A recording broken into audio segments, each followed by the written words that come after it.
Okay, I think you're going to read those first 3 chapters of Northern Songs by next Monday. Okay. It's fairly unique. There are Beatles classes in other institutions, and there's even a degree in Beatles offered by the University of Liverpool. But we take a little bit different approach to it because we're a music business program. We consider the Beatles to be the greatest case study in music business ever. So we do study their business, but we don't ignore the importance of their cultural contribution, the actual artistry, the history of the individuals, and the context out of which this all grows, because it's also an amazing study in media that the Beatles emerged as so popular at the moment that they did.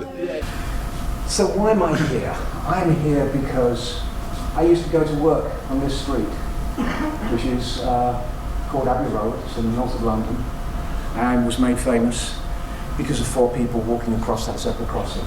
Today's guest is Ken Scott, who was an original Abbey Road engineer, and he'll talk about how he ended up there as a teenager and how he grew to become an important engineer for not only the Beatles and post-Beatles George Harrison, but for Pink Floyd and David Bowie and Elton John and others.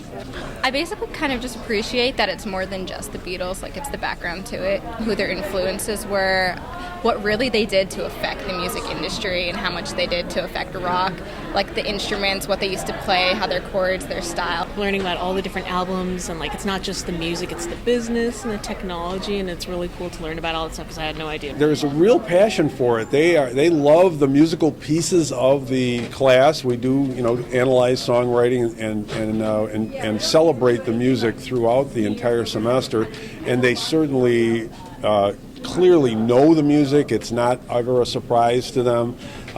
So I don't know whether grandparents and parents have been, playing it around the house or they've discovered it on their own.